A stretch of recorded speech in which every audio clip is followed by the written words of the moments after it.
जब कुछ भी नहीं था, न समय, न दिशा, न ध्वनि, तब केवल चेतना थी। वही चेतना एक स्पंदन बनी और उससे उत्पन्न हुआ ब्रह्मांड। विज्ञान इसे बिग बैंग कहता है, वेद इसे ब्रह्म की लीला कहते हैं।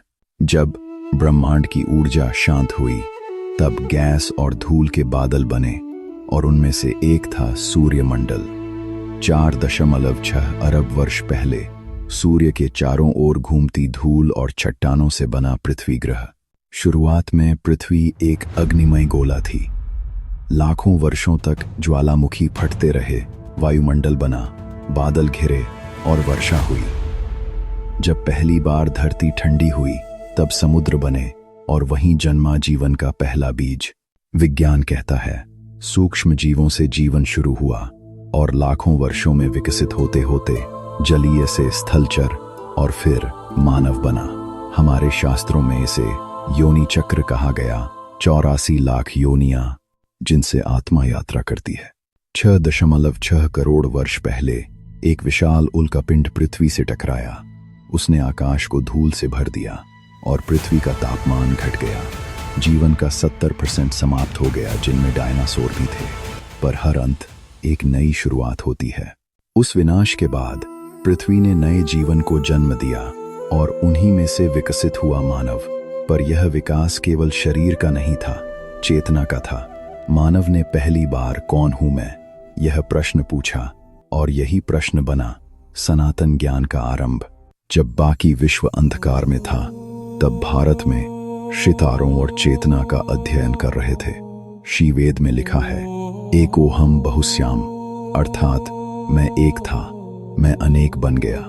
यह वही विचार है जो आधुनिक बिग बैंग थियरी से मेल खाता है।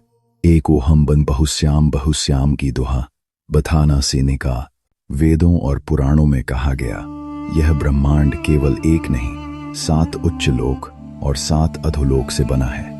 आधुनिक विज्ञान आज कहता है, यह एक मल्टी डिमेंशनल यूनिवर्स है, जहां अलग अलग समय और स्थान के आयाम एक साथ अस्तित्व में हैं। क्वांटम सिद्धांत कहता है, हर संभावना एक नए ब्रह्मांड को जन्म देती है।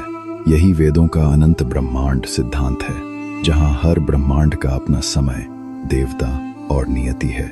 यह सब एक अदृश्य सूत्र से जुड़े हैं। ब्रह्म, वह चेतना जो सबको धारण करती है। इस ब्रह्मांड का संचालन किसी यांत्रिक शक्ति से नहीं, बल्कि बुद्धिमान चेतना से होता है। वही चेतना विष्णु के रूप में संरक्षण करती है, ब्रह्मा के रूप में सृजन करती है और शिव के रूप में परिवर्तन लाती है। यही त्रिदेव कॉस्मिक लॉज ऑफ फिजिक्स के दैवी प्रतीक हैं। मानव इस ब्रह्मांड का केंद्र नहीं, बल्कि उसका प्रतिबिंब है। वेद कहते हैं, यथा पिंडे तथा ब्रह्मांडे, जैसा मनुष्य है वैसा ही ब्रह्मांड है।